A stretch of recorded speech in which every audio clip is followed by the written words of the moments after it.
Okay, I've got a new game. It's called How Many Different Ways Can the Cleveland Browns Hurt Me? 3, 2, 1, go. Welp, Myles Garrett has today requested a trade from the Cleveland Browns. The final nail in the coffin of what has been the worst year to be a Browns fan since Art Modell stole the team away from Cleveland. Not really sure if it can get any lower than this. Myles is the best player to play for the Browns in the Super Bowl era. He basically is the Cleveland Browns, and he doesn't want to be here anymore.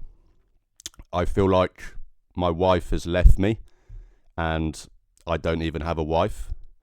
Yeah, just pain. It was pain everywhere. What does this mean? How will the Browns respond to the request? We'll get to that. But for now, I just want to take a moment's silence for all of us Browns fans right now. I'm kidding, kind of. I don't know how to feel, man. You know, Myles is my favourite player. I've watched every snap that he's taken in a Cleveland Browns uniform through 0-16, his rookie year, the disaster that was 2019, the utter train wreck that was 2021, and the pain of the last 3 years in the Deshaun Watson era.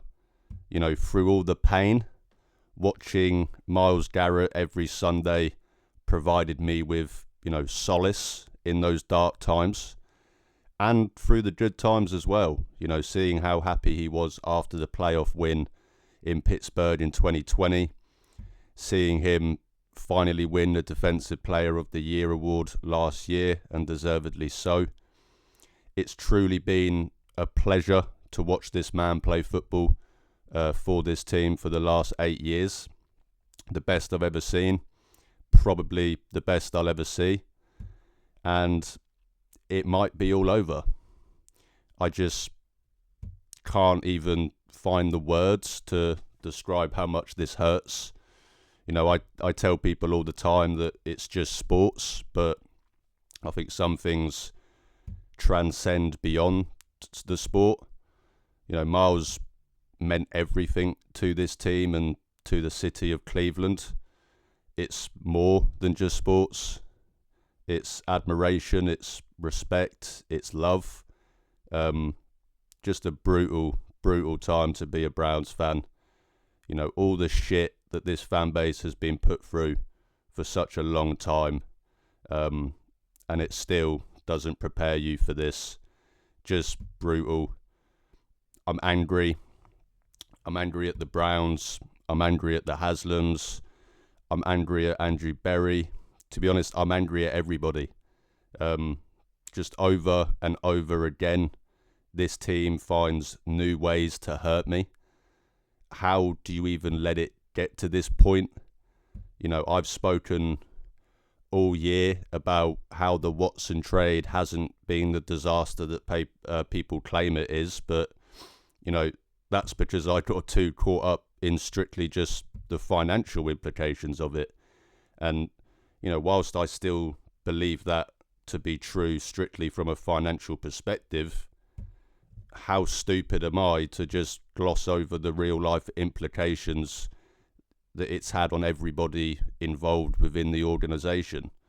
You didn't just put the fan base through a blender, an ugly one.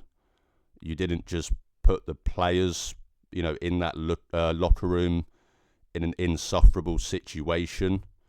You didn't just give up 3 first-round picks, but you also wasted Nick Chubb's prime and now potentially lost a player who is on your team's Mount Rushmore whilst he's still in the prime of his career.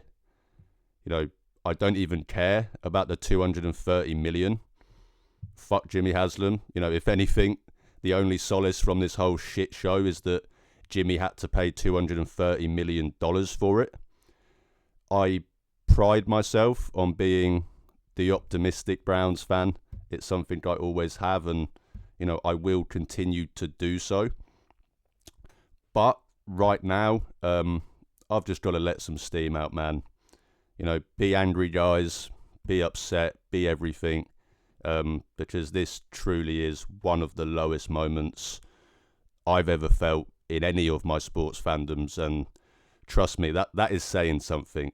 But let's try and put our emotions to the side for a minute and talk about what this actually means. We all know where this started. The Myles trade rumours started as early as the Giants game in week 3. As soon as it was clear that the Browns' 2024 season was a wash, the trade rumours started. I, along with many others, routinely said that, the rumours meant nothing, as the Browns would never trade Myles. The trade deadline passed and, he was still obviously a Cleveland Brown.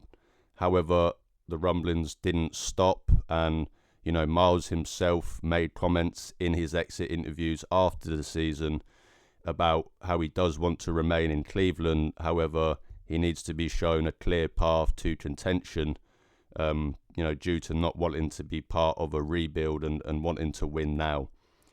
Andrew Berry then said in his exit interview that they'd essentially never trade him. They were instead working on a contract extension, and that he expects him to retire in Cleveland. I then said again on this channel after those comments that, the Browns still definitely aren't going to trade him, and felt somewhat optimistic that, they could sell him on their plan, given that I personally didn't expect the Browns to go full rebuild mode anyway. Then last week, Andrew Berry in a press conference reiterated again that he would never trade Myles, and that he expects Myles to have a direct ticket from Cleveland to Canton.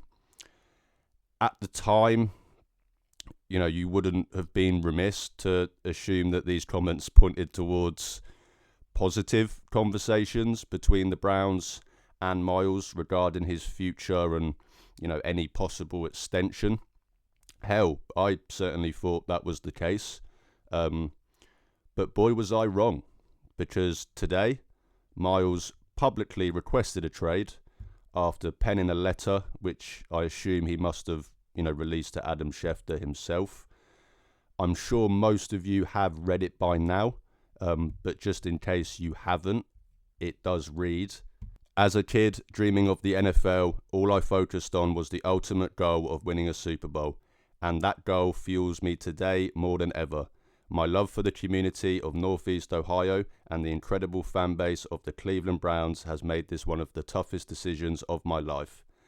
These past 8 years have shaped me into the man that I am today. While I loved calling this city my home, my desire to win and compete on the biggest stages won't allow me to be complacent. The goal was to never go from Cleveland to Canton. It has always been to compete for and win a Super Bowl. With that in mind, I have requested to be traded from the Cleveland Browns. Signed, Myles Garrett. So there it is, as clear as night and day. Myles clearly doesn't believe that the Browns can put him and the team in a position to win a Super Bowl within the next few years. I think he must have probably seen the Luka trade and thought, well, damn, if that could happen, then even I could get traded as well. It is also important to note that he literally used Andrew Berry's own quote against him, saying that the plan was to never go from Cleveland to Canton.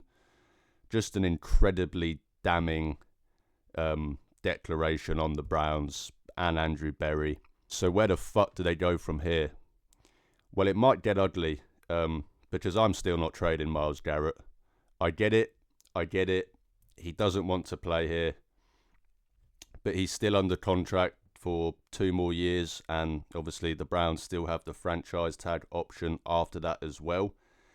It might not feel like it, but they do have leverage. They at least have that. I've said during every conversation that we've had about trading Myles, that, you know, you wouldn't match the value of Myles in any trade compensation you would get. He's that good, and you're not finding another Myles Garrett. So I'm not even joking when I say that the baseline for what I would even consider to be remotely feasible is 3 first-round picks and a Pro Bowl caliber player in return. Will the Browns get that? Probably not. So again, the incentive to trade Myles, even after he's publicly requested a trade, is next to none. It would also cost the Browns more to trade Myles than to keep him on the roster. So, you know, a team would really have to offer the farm if they wanted to acquire him. As I said, it is probably going to get ugly, but I do expect the Browns to stand firm on this. They've already immediately responded to the trade request by, again, stating that they will not trade Myles or even entertain any offers at all. And, you know, I do now believe that Andrew Berry's comments in last week's presser were probably calculated. I think they knew this was coming, so they made sure that, you know, to set in stone their stance on it. Myles obviously then saw that and felt that the only other option was to publicly release his trade request. So we've got a Mexican standoff. You know, on the one side, one of the best players in franchise history, and on the other, a bunch of guys stood there with their dicks in their hands, wondering how the fuck did they get out of this mess. And I am sorry for the swearing, guys. You know, I usually try and keep these somewhat PG, but I'm just really angry. You know, this is where we're at. It's a bleak situation. It's going to be a really awkward couple of weeks for the Browns. But I do believe that standing firm is the best course of action. You know, it's not going to be pretty. But when the alternative is losing Myles Garrett, it's the best option they have. Stand firm, you know, try and work this out. It's all you can do. And I will finish by providing, I suppose, some glimmer of hope. You know, the Browns went through something similar to this with David Njoku back in 2020. And came out of it with a resolution. You know, David's agent back then publicly announced to anyone that would listen that he had requested a trade. The Browns came out, you know, they said they did not intend on trading him. His agent then again went on another round of publicly stating that David was intent on a trade. The Browns had just signed Austin Hooper to a pretty decent contract, and had also drafted Harrison Bryant in the 4th round. It looked like it would be pretty hard to convince David to stay, but they were able to do just that, which then, of course, resulted in an extension and multiple great years from Njoku. Now, I know this is a completely different kettle of fish. I love David, but he's not Myles Garrett, and his reasons for wanting to leave were, of course, different. But it does provide, you know, a case study of the Browns being put in an awkward situation with a player publicly demanding a trade that they were then able to resolve and come out on the other side just fine. You know, this is basically that on steroids and the super soldier serum times 10. But I'm crawling for anything positive, guys. But, you know, all seriousness, it's the only choice they have right now. So buckle up. It's going to be awkward. It's not going to be pretty. It's going to be painful. But let's just hope, for the sake of every Browns fan's mental health, that they can work through this. Because if they don't, well, I heard bleach doesn't taste as bad as it smells. But that will do it for me today, guys. We'll, of course, talk more about this over the next few weeks and, you know, cover whatever news and whatever does come out from it. But for now, I just wanted to, of course, hop on here, give my initial reaction to the news, and essentially get my thoughts about it off my chest. I, of course, didn't plan on making this video today. It's the one video, I'll be honest, that I never wanted to make. I originally planned on doing something on the Browns' positional needs, as we look going forward into the draft and free agency, etc. But I've put that on hold until later in the week. In some brighter news, I do have 2 amazing guests joining my channel this weekend. Going to be doing some draft content, as well as talking Senior Bowl with someone who covered the event virtually. And I'll also be interviewing Jack Duffin. I originally planned on that interview being focused on the Browns' salary cap outlook going forward, and of course moving on from the Watson contract. But I think I'll definitely probably have to include some Myles Garrett stuff in there as well now. This Myles news really has thrown a spanner into my content schedule, but hey, I'll work around it. No, seriously, I'll do anything for you, Myles. Please don't leave me. If you do enjoy my content, guys, then please drop this video a like, hit the subscribe button. It's free, but it really, really helps out my channel. You can also check the links in the description to see where you can follow and interact with me on social media. I'm trying to build a community of Cleveland Browns fans, and as I always say, even if I only get to talk to one fan a day, I'm happy because I'm talking Browns football with the best fan base in the world. Thanks again for watching, guys. I want to say enjoy the week, but how can you when we've heard this news? Enjoy it as much as you can. Join the prayer circles that Myles changes his mind with me, and we'll try and get through this week. But most importantly, go Browns.